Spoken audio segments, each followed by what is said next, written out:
Hello students, in last lecture we have discussed about reversible and irreversible cells and different kind of reversible electrodes.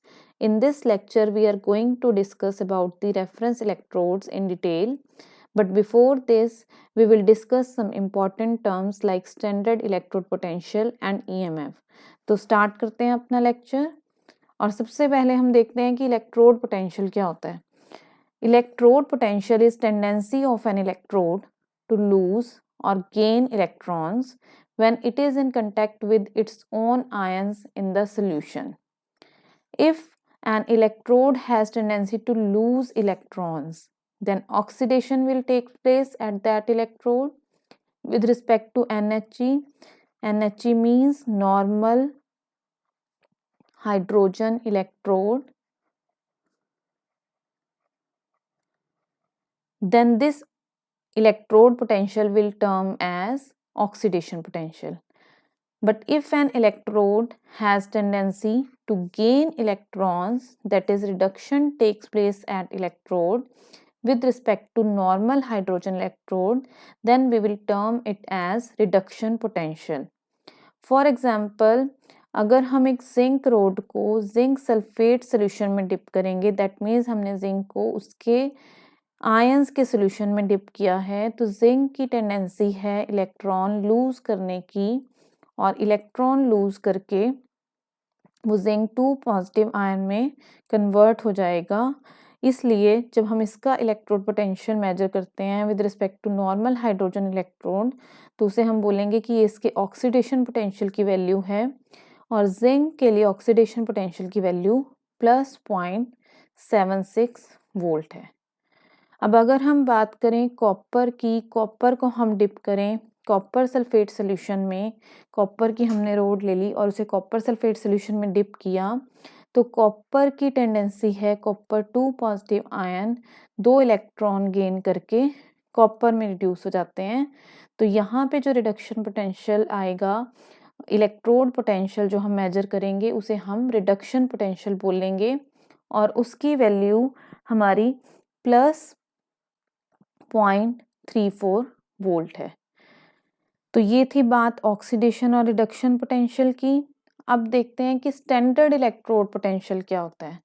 अब यही electrode potential अगर हम standard conditions में major करते हैं, कौन से स्टैंडर्ड कंडीशंस?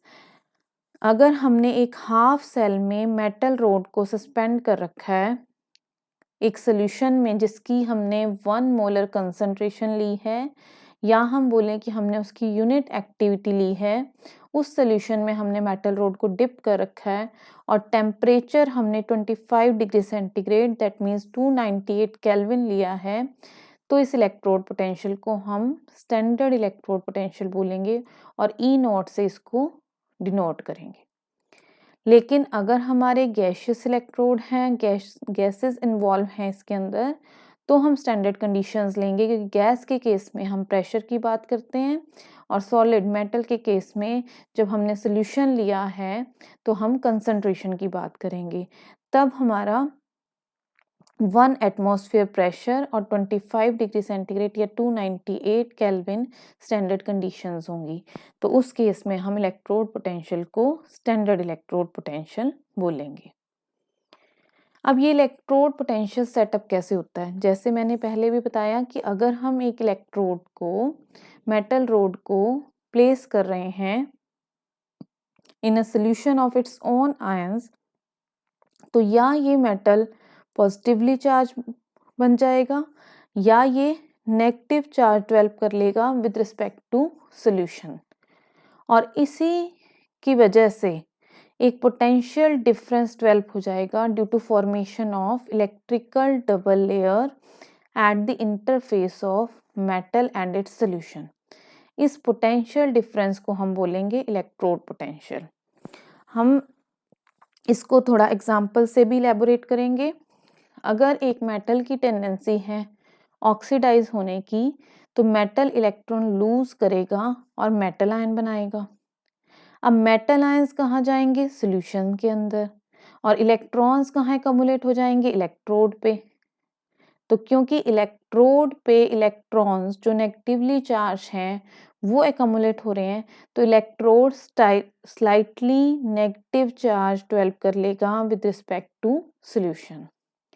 जैसे हम जिंक का ही केस डिस्कस करते हैं कि जब हमने जिंक रोड को जिंक सल्फेट सॉल्यूशन में डिप किया तो उस सॉल्यूशन में जिंक 2 पॉजिटिव आयन है। अब क्या होगा कि जिंक जो है जिंक 2 पॉजिटिव आयन में कन्वर्ट हो रहा है क्योंकि जिंक की टेंडेंसी ऑक्सीडाइज होने की है। अब ये जो जिंक 2 पॉजिटिव आयन है ये जिंक सल्फेट सॉल्यूशन में चले जाएंगे और जो ये 2 इलेक्ट्रॉन्स हैं जो उसने इलेक्ट्रॉन्स लूज किए हैं ऑक्सीडेशन के टाइम पे ये इलेक्ट्रोड पे रहेंगे। तो इलेक्ट्रोड जो है वो नेगेटिवली चार्ज बन जाएगा विद रिस्पेक्ट टू सॉल्यूशन। तो इस तरह से नेगेटिव चार्ज इलेक्ट्रोड पे डेवलप हो गया। अब कुछ टाइम बाद क्या होगा कि जिंक 2 पॉजिटिव आयन फिर से ये 2 इलेक्ट्रॉन गेन करके दोबारा से जिंक में कन्वर्ट हो जाएंगे और इस तरह से एक स्टेट ऑफ इक्विलिब्रियम एस्टेब्लिश होगी क्योंकि ये रिवर्सिबल प्रोसेस है। यहाँ पे डायग्राम से भी क्लियर कर रखा है कि जो आपका जिंक रोड है जिंक इलेक्ट्रोड है उस पे नेगेटिव चार्ज डेवलप हो रहा है और जो जिंक पॉजिटिव आयंस हैं वो सॉल्यूशन के अंदर जा रहे हैं। इसी तरह से अगर एक मेटल की टेंडेंसी है रिड्यूस होने की तो मेटल आयन क्या करेगा इलेक्ट्रॉन्स गेन करेगा इलेक्ट्रोड से और क्योंकि वो इलेक्ट्रॉन गेन करेगा electrode say that means electrode तो इलेक्ट्रॉन लूज कर रहा है इलेक्ट्रॉन लूज कर रहा है तो इलेक्ट्रोड के ऊपर पॉजिटिव चार्ज डेवलप हो रहा है विद रिस्पेक्ट टू सॉल्यूशन। जैसे for example copper 2 positive ions उन्होंने 2 इलेक्ट्रॉन गेन किए कॉपर में रिड्यूस हो गए। अब क्या हुआ कि ये 2 इलेक्ट्रॉन जो हैं वो तो कॉपर ने ले लिए सॉल्यूशन ने ले लिया और कॉपर में कन्वर्ट हो गया लेकिन जो इलेक्ट्रोड है उसने क्योंकि लूज किए हैं इलेक्ट्रॉन्स तो इस पे पॉजिटिव चार्ज डेवलप हो गया विद रिस्पेक्ट टू सॉल्यूशन इसलिए यहाँ पे हमारा यहाँ पे भी चार्ज का डिफरेंस आ गया और कुछ टाइम बाद यहाँ पे भी क्या होगा कि इक्विलिब्रियम की स्टेट डेवलप हो जाएगी। तो ये जो इक्विलिब्रियम की कंडीशन है उसकी वजह से चार्जेस की सेपरेशन हो रही है और इस सेपरेशन ऑफ चार्जेस की वजह से एक इलेक्ट्रिकल पोटेंशियल सेटअप हो जाता है between the metal and it's solution और इस इलेक्ट्रिकल पोटेंशियल को हम इलेक्ट्रोड पोटेंशियल बोलते हैं। तो इलेक्ट्रोड पोटेंशियल बेसिकली क्या है it is the measure of tendency of an electrode to lose और गेन इलेक्ट्रॉन्स। किसी इलेक्ट्रोड की इलेक्ट्रॉन्स गेन करने की टेंडेंसी है या लूज करने की टेंडेंसी है उसको इलेक्ट्रोड पोटेंशियल मेजर करता है। अब अगर किसी इलेक्ट्रोड की टेंडेंसी इलेक्ट्रॉन लूज करने की है दैट मीन्स ऑक्सीडाइज होने की है तो हमने उसको नाम दिया था ऑक्सीडेशन पोटेंशियल और अगर किसी इलेक्ट्रोड की टेंडेंसी इलेक्ट्रॉन गेन करने की है तो हमने उसको नाम दिया था रिडक्शन पोटेंशियल। अब इन दोनों में आपस में क्या रिलेशन है जस्ट एक नेगेटिव का डिफरेंस है। जैसे मैंने आपको बताया था कि जिंक का ऑक्सीडेशन पोटेंशियल प्लस 0.76 वोल्ट है तो जिंक का रिडक्शन पोटेंशियल क्या होगा जिंक के केस में माइनस 0.76 वोल्ट और कॉपर का तो हमने रिडक्शन पोटेंशियल की वैल्यू लिखी थी प्लस 0.34 वोल्ट तो इसका ऑक्सीडेशन पोटेंशियल क्या होगा माइनस में 0.34 वोल्ट तो जस्ट एक साइन का डिफरेंस है। बट प्रेजेंट कन्वेंशन के अकॉर्डिंग हाफ सेल रिएक्शन को हमेशा रिडक्शन हाफ सेल की फॉर्म में हम लिखते हैं और इनके पोटेंशियल को भी रिडक्शन पोटेंशियल की टर्म में ही रिप्रेजेंट किया जाता है। अब ये इलेक्ट्रोड पोटेंशियल किन किन फैक्टर्स पे डिपेंड करता है। सबसे पहली चीज concentration of ions and it's solution, second nature of metal and it's ions and third is temperature. तो इन 3 फैक्टर्स पे इलेक्ट्रोड पोटेंशियल डिपेंड करता है। अब ईएमएफ क्या होती है, ठीक है। ईएमएफ क्या है इलेक्ट्रोमोटिव फोर्स और इसके नाम से ही हम इसकी डेफिनेशन क्लियरली समझ सकते हैं electromotive force that means the force which causes the motion of और फ्लो ऑफ इलेक्ट्रॉन्स किसकी मोशन? इलेक्ट्रॉन्स की। The force which causes the motion of electrons और the force which causes the flow of electrons. कहाँ से कहाँ? एक electrode से दूसरे इलेक्ट्रोड की ओर, and thus results in the flow of current is called as electromotive force। और जैसे हम इलेक्ट्रोड पोटेंशियल को वोल्ट्स में मेजर करते हैं, एक्सप्रेस करते हैं, उसी तरह से ईएमएफ को भी हम वोल्ट में एक्सप्रेस करते हैं। अब ईएमएफ अराइज कैसे होती है? अब दो इलेक्ट्रोड्स हैं, दोनों का इलेक्ट्रोड पोटेंशियल डिफरेंट है, तो इन दोनों इलेक्ट्रोड पोटेंशियल के डिफरेंस की वजह से ही इलेक्ट्रॉन्स फ्लो करते हैं। और फ्लो कैसे होता है? एक इलेक्ट्रोड जिसका इलेक्ट्रोड पोटेंशियल हाई है, वहां से इलेक्ट्रॉन्स मूव करेंगे उस इलेक्ट्रोड की ओर जिसका इलेक्ट्रोड पोटेंशियल लोअर है। मींस हायर इलेक्ट्रोड पोटेंशियल वाले इलेक्ट्रोड से लोअर इलेक्ट्रोड पोटेंशियल वाले इलेक्ट्रोड की ओर करंट का फ्लो होगा। अब इसका फॉर्मूला क्या होगा? एनोड पे ऑक्सीडेशन होती है तो एनोड का ऑक्सीडेशन पोटेंशियल प्लस कैथोड पे रिडक्शन होती है तो कैथोड का रिडक्शन पोटेंशियल। बट जैसे मैंने आपको बताया कि हम कन्वेंशनली हम हाफ सेल रिएक्शन को रिडक्शन हाफ सेल रिएक्शन की फॉर्म में लिखते हैं और पोटेंशियल को भी हम रिडक्शन पोटेंशियल की फॉर्म में एक्सप्रेस करते हैं, तो हम इस ऑक्सीडेशन पोटेंशियल को भी हम रिडक्शन पोटेंशियल की फॉर्म में लिख लेंगे। और जब हमने ऑक्सीडेशन पोटेंशियल को रिडक्शन पोटेंशियल की टर्म्स में लिखना है तो जस्ट क्या डिफरेंस करना है? एक नेगेटिव साइन का डिफरेंस है। दैट मीन्स कि ईएमएफ क्या हो गई? ई कैथोड माइनस ई एनोड। ठीक है। और क्योंकि आपको पता है कि कैथोड जो है आपका वो राइट हैंड साइड का इलेक्ट्रोड है और एनोड लेफ्ट हैंड साइड का इलेक्ट्रोड होता है, तो इसको हम ऐसे भी लिख सकते हैं ई राइट हैंड साइड माइनस ई लेफ्ट हैंड साइड। तो हमारे तीन तरह से हम ईएमएफ का फॉर्मूला लिख सकते हैं।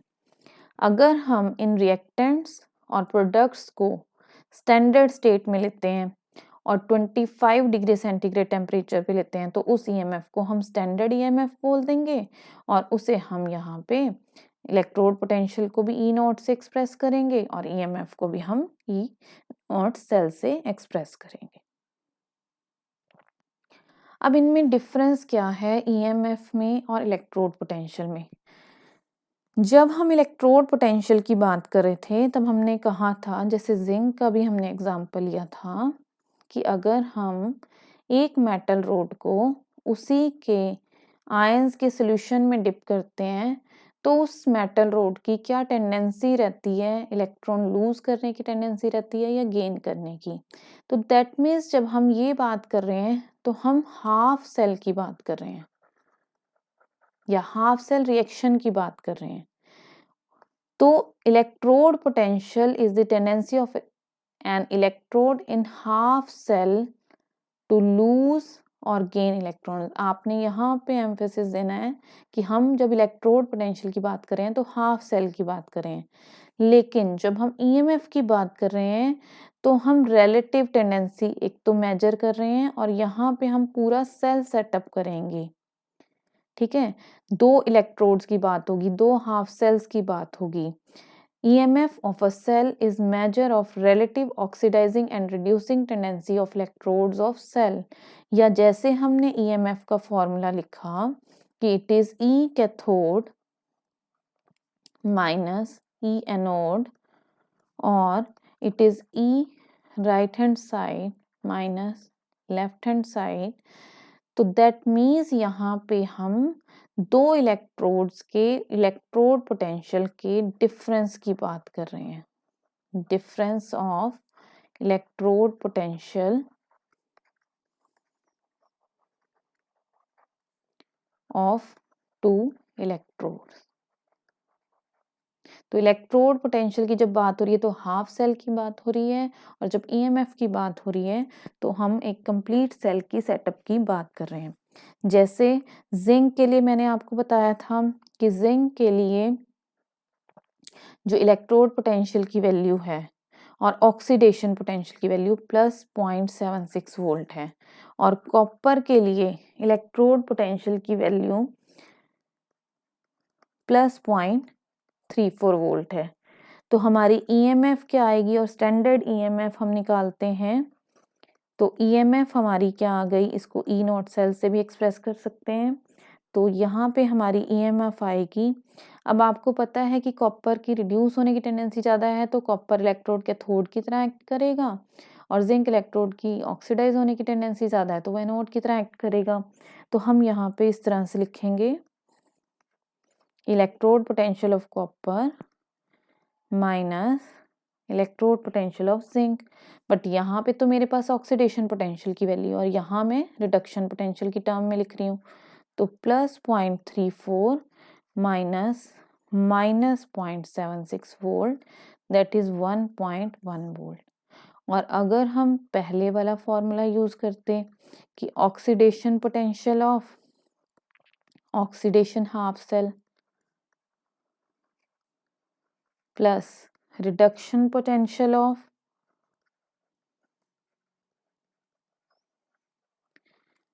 रिडक्शन हाफ सेल, तो हमें जिंक वाले इलेक्ट्रोड पोटेंशियल को जो ऑलरेडी ऑक्सीडेशन पोटेंशियल था उसका साइन कन्वर्ट करने की जरूरत नहीं है, तब हम लिखेंगे प्लस 0.76 प्लस 0.34, और वो वैल्यू भी हमारी 1.10 वोल्ट ही आएगी। तो दोनों तरीके से हमारी वैल्यू तो सेम ही रहेगी। तो ये था डिफरेंस ईएमएफ और इलेक्ट्रोड पोटेंशियल के बारे में। अब ये इलेक्ट्रोड पोटेंशियल की हमने डेफिनेशन देख ली, ईएमएफ का मीनिंग देख लिया, हमने ये देखा कि इलेक्ट्रोड पोटेंशियल को सेटअप कैसे किया जा सकता है। बट हम इलेक्ट्रोड पोटेंशियल की एब्सोल्यूट वैल्यू कभी भी डिटरमाइन नहीं कर सकते, क्योंकि it is impossible to have either oxidation और रिडक्शन विदाउट अदर। हम बोलें कि हमारा ए जो है वो ऑक्सीडाइज हो रहा है, पर किसी के विद रिस्पेक्ट ऑक्सीडाइज होगा, बी हमारा रिड्यूस हो रहा है, किसके विद रिस्पेक्ट हो रहा है, तो ए से बी में इलेक्ट्रॉन ट्रांसफर हो रहे हैं, मींस बी इलेक्ट्रॉन गेन कर रहा है, तो बी रिड्यूस हो रहा है, और ए इलेक्ट्रॉन लूज कर रहा है तो ए ऑक्सीडाइज हो रहा है।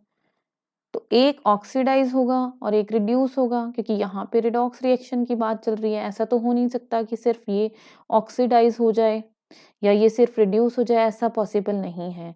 इसलिए कभी भी इलेक्ट्रोड पोटेंशियल की एब्सोल्यूट वैल्यू डिटरमाइन नहीं की जा सकती। इसे अगर हमें मेजर करना है तो हमें इसके लिए कोई इलेक्ट्रोड यूज करना पड़ेगा एज रेफरेंस, और वो जो रेफरेंस इलेक्ट्रोड हम लेंगे उसका इलेक्ट्रोड पोटेंशियल आर्बिट्रेरली फिक्स्ड होगा। तो रेफरेंस इलेक्ट्रोड क्या होता है, it is an electrode which has an accurately known electrode potential at 298 Kelvin temperature, and it is used to find the single electrode potentials of other electrodes. तो reference electrode ऐसा electrode है कि जिसकी electrode potential की value हमें पता है 298 kelvin पे, और इससे हम दूसरे इलेक्ट्रोड्स की हाफ या सिंगल इलेक्ट्रोड पोटेंशियल की वैल्यू हम निकाल सकते हैं। अब ये रेफरेंस इलेक्ट्रोड्स भी दो टाइप के होते हैं, primary reference electrode and secondary reference electrode. Primary reference electrodes वो रेफरेंस इलेक्ट्रोड हैं जिससे हम दूसरे किसी इलेक्ट्रोड के इलेक्ट्रोड पोटेंशियल की वैल्यू डिटरमाइन कर सकते हैं। जैसे हमारा स्टैंडर्ड हाइड्रोजन इलेक्ट्रोड, या जिसको हमने नॉर्मल हाइड्रोजन इलेक्ट्रोड बोला था, और इसकी वैल्यू आर्बिट्रेरली हमने 0 फिक्स कर रखी है। ठीक है। अब सेकेंडरी रेफरेंस इलेक्ट्रोड क्या है, जिनके इलेक्ट्रोड पोटेंशियल को एक्यूरेटली हमने डिटरमाइन कर रखा है, या जिनके इलेक्ट्रोड पोटेंशियल एक्यूरेटली नोन है ऑन हाइड्रोजन स्केल। अब हाइड्रोजन के इलेक्ट्रोड पोटेंशियल को हमने 0 मान लिया, इसको 0 मानते हुए हमने और इलेक्ट्रोड्स के इलेक्ट्रोड पोटेंशियल को मेजर किया और उनको हमने सेकेंडरी रेफरेंस इलेक्ट्रोड बोला जिनकी वैल्यू एक्यूरेटली नोन है। For example glass electrode, quinhydrone electrode and calomel electrode. अब ये स्टैंडर्ड हाइड्रोजन इलेक्ट्रोड भी हमने थोड़ा सा डिस्कस किया था रिवर्सिबल इलेक्ट्रोड्स में, गैस इलेक्ट्रोड के अंदर। क्विन हाइड्रोन इलेक्ट्रोड भी हमने कुछ इसकी इंट्रोडक्शन देखी थी, ऑक्सीडेशन रिडक्शन इलेक्ट्रोड्स जो थे उनके अंडर। और कैलोमल इलेक्ट्रोड को भी हमने थोड़ा सा डिस्कस किया था 3 फेस इलेक्ट्रोड के अंडर। तो यहाँ पे ये सारे ये रिवर्सिबल इलेक्ट्रोड्स ही हैं, बट अब हमने इस लेक्चर में स्टैंडर्ड हाइड्रोजन इलेक्ट्रोड और कैलोमल इलेक्ट्रोड को थोड़ा डिटेल में डिस्कस करना है। तो स्टैंडर्ड हाइड्रोजन इलेक्ट्रोड देखते हैं क्या होता है। ये गैस इलेक्ट्रोड है, तो इसको हम कैसे बनाते हैं इन स्टैंडर्ड और normal hydrogen electrode. Hydrogen gas at 1 atmosphere pressure is passed into 1 molar HCl acid in which foil of platinized platinum remains emerged. इसकी रिप्रेजेंटेशन हमने इस तरह से देखी थी, हाफ सेल रिएक्शन इस तरह से रिप्रेजेंट किया था। अब इसको थोड़ा डिटेल में डिस्कस करते हैं कि इसकी कंस्ट्रक्शन कैसे होती है। हमने एक वेसल ले रखा है, इस वेसल के अंदर 1 मोलर HCl सोल्यूशन है। इस सोल्यूशन को 298 केल्विन पे मेंटेन किया हुआ है। एक प्लेटिनम प्लेट है, इस प्लेटिनम प्लेट को प्लेटिनम ब्लैक से कोट कर रखा है। और मैंने आपको गैस इलेक्ट्रोड के अंडर हाइड्रोजन इलेक्ट्रोड में ये बताया था कि गैसेस जो होती हैं वो नॉन कंडक्टर हैं इलेक्ट्रिसिटी की, इसलिए हमें एक इनर्ट मेटल यूज करना पड़ता है इलेक्ट्रिकल कंटैक्ट बनाने के लिए। और सेकंड हमने इसको प्लेटिनम ब्लैक से क्यों कोट कर रखा है, ये बात भी मैंने आपको वहां बताई थी और दोबारा यहाँ पे मैं मेंशन कर देती हूँ। ये प्लेटिनम ब्लैक की कोटिंग हम करते हैं इलेक्ट्रोड की रिवर्सिबिलिटी मेंटेन करने के लिए। तो यहाँ पे भी हमने एक प्लेटिनाइज प्लेटिनम ले लिया, प्लेट ले ली और उसको एक ग्लास ट्यूब में सील कर दिया और एक हमने हाइड्रोजन गैस के लिए इनलेट दे दिया। यहाँ से हम हाइड्रोजन गैस को 1 एटमॉस्फेयर प्रेशर पे बबल करेंगे। जब हम हाइड्रोजन गैस को 1 एटमॉस्फेयर प्रेशर पे बबल करेंगे तो एब्जॉर्ब हो जाएगी ये प्लेटिनम ब्लैक के ऊपर और इस तरह से हाइड्रोजन गैस जो है it is in contact with H positive ions of HCl solution at electrode surface. अब इससे हम हाफ सेल पोटेंशियल या सिंगल इलेक्ट्रोड पोटेंशियल को कैसे मेजर कर सकते हैं। हम एक सेल सेटअप कर देंगे जिसमें एक इलेक्ट्रोड हमारा होगा स्टैंडर्ड हाइड्रोजन इलेक्ट्रोड और दूसरा होगा इन्वेस्टिगेटरी इलेक्ट्रोड, मींस जिसका हमने इलेक्ट्रोड पोटेंशियल मेजर करना है।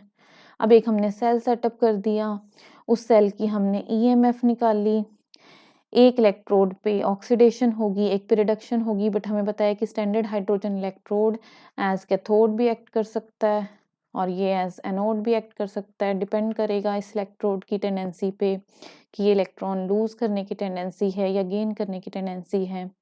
लेकिन हमने स्टैंडर्ड हाइड्रोजन इलेक्ट्रोड का इलेक्ट्रोड पोटेंशियल आर्बिट्रेरली फिक्स किया था 0, क्योंकि इसके विद रिस्पेक्ट ही हमने दूसरे इलेक्ट्रोड पोटेंशियल मेजर करने हैं।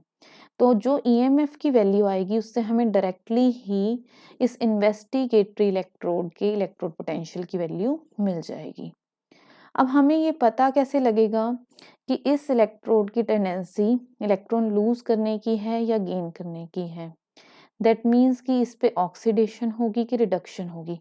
ये हमें बताता है direction of flow of current. Current के फ्लो की डायरेक्शन से ही हमें पता लगता है कि जिस इलेक्ट्रोड को हमने अंडर कंसीडरेशन रखा हुआ है उस पे ऑक्सीडेशन हो रही है या रिडक्शन हो रही है। अगर इस इलेक्ट्रोड पे ऑक्सीडेशन होगी तो इसको हम ऑक्सीडेशन पोटेंशियल बोलेंगे, अगर इस इलेक्ट्रोड पे रिडक्शन होगी तो हम इसको रिडक्शन पोटेंशियल बोलेंगे। ठीक है, तो कन्वेंशनली हमने पहले भी बात की कि हम सिंगल इलेक्ट्रोड पोटेंशियल जो है किसी भी इलेक्ट्रोड का, उसको हम एज रिडक्शन पोटेंशियल बोलते हैं। अब इसे हम एग्जांपल से डिस्कस कर लेते हैं और फिर से जिंक का एग्जांपल लेते हैं। हमने एक सेल सेटअप कर दिया, उस सेल में एक जगह पे हमने जिंक रोड को जिंक सल्फेट सोल्यूशन में डिप किया, दूसरे बीकर में हमने अपना स्टैंडर्ड हाइड्रोजन इलेक्ट्रोड ले लिया। अब हमें पता है कि जिंक की जो टेंडेंसी है ऑक्सीडाइज होने की, और ये कहाँ से पता लगेगा, करंट के फ्लो की डायरेक्शन से। इससे हमें पता लगा कि जिंक इलेक्ट्रोड पे ऑक्सीडेशन हो रही है। दैट मीन्स जिंक हमारा एज एनोड वर्क कर रहा है, तो हमारा standard hydrogen electrode as cathode work करेगा। ईएमएफ जब निकाली तो 0.76 वोल्ट आया। हमने फॉर्मूला लगाया EMF oxidation potential of zinc electrode and reduction potential of hydrogen electrode. लेकिन हमारे हाइड्रोजन इलेक्ट्रोड की पोटेंशियल की वैल्यू 0 है, तो हमें ऑक्सीडेशन पोटेंशियल जिंक इलेक्ट्रोड का मिल गया 0.76 वोल्ट।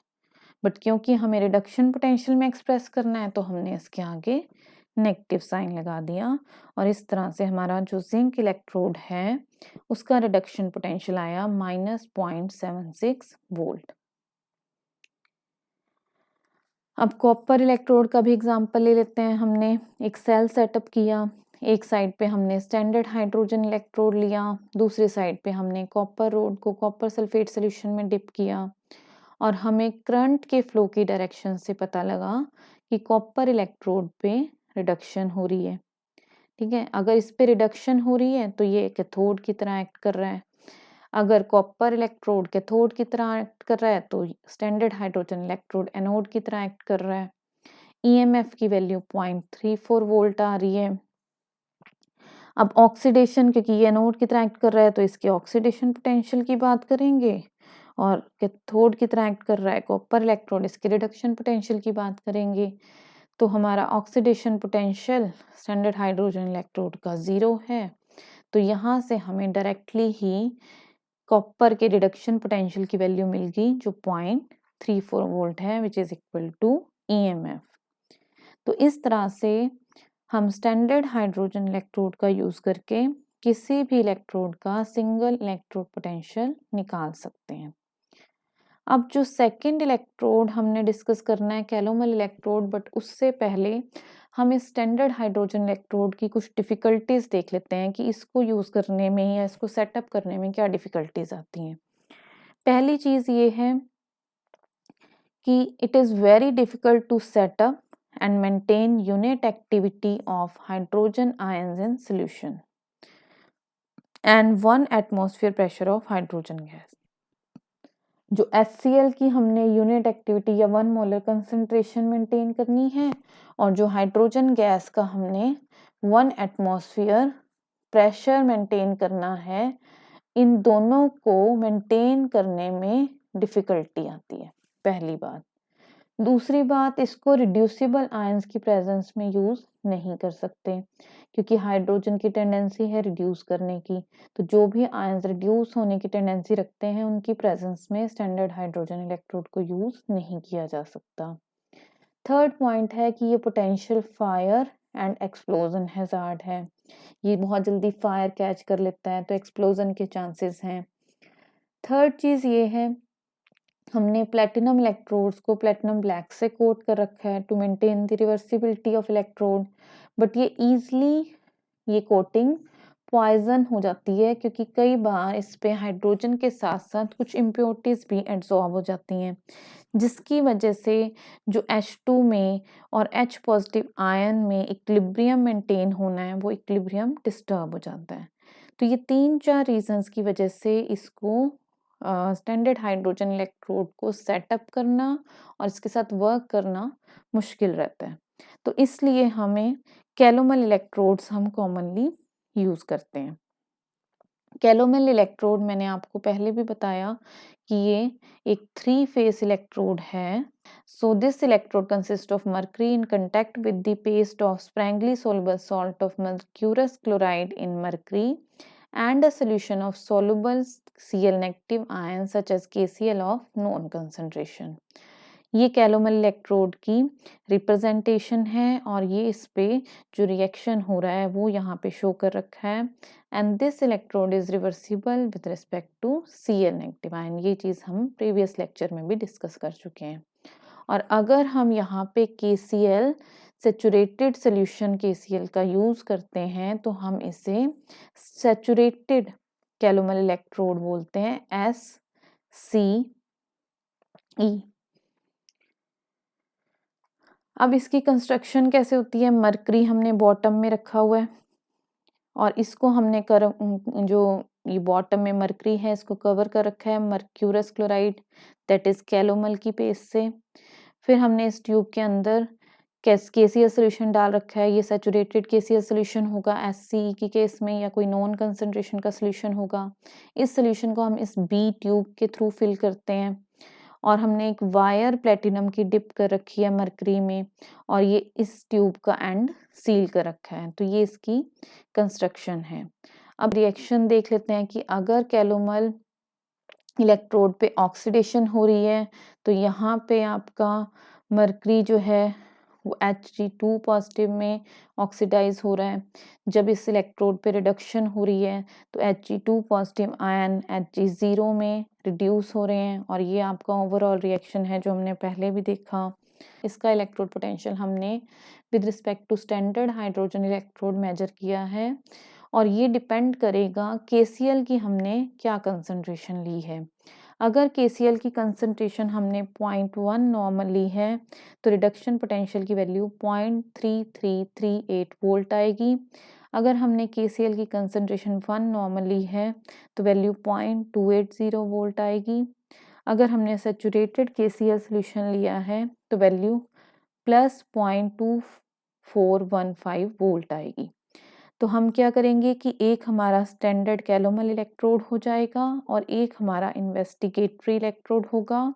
इन दोनों को लेकर हम सेल सेटअप कर देंगे और फिर EMF निकालेंगे। EMF निकाल के और जो भी हमने KCl सोल्यूशन यूज किया है वहां से हम रिडक्शन पोटेंशियल की वैल्यू इसके लिए लेकर हम इस इन्वेस्टिगेटरी इलेक्ट्रोड का सिंगल इलेक्ट्रोड पोटेंशियल या हाफ सेल पोटेंशियल निकाल सकते हैं। तो एग्जांपल्स देखते हैं। फिर से हम जिंक का एग्जांपल लेंगे। हमने क्या किया कि एक साइड पे हमारा कैलोमल इलेक्ट्रोड हो गया। अब हमने यहाँ पे सैचुरेटेड कैलोमल इलेक्ट्रोड नहीं लिया, यहाँ पे KCl की कंसंट्रेशन 1 नॉर्मल ली है। दूसरी साइड पे जिंक रॉड को जिंक सल्फेट सोल्यूशन में डिप कर रखा है। हमारा calomel electrode as cathode work कर रहा है और जिंक हमारा एज एनोड वर्क कर रहा है। और ये बात हमें कहाँ से पता लगी? करंट की फ्लो की डायरेक्शन से कि जिंक इलेक्ट्रोड पे ऑक्सीडेशन हो रही है। EMF 1.083 volt.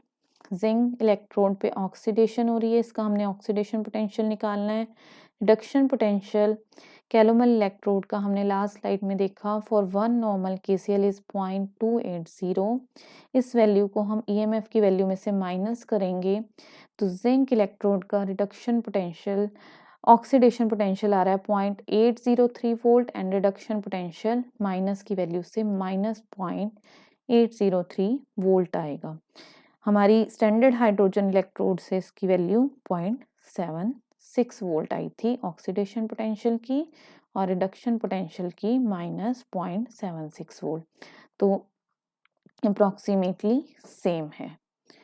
अब एक और इलेक्ट्रोड का हम एग्जांपल लेते हैं, कॉपर इलेक्ट्रोड का।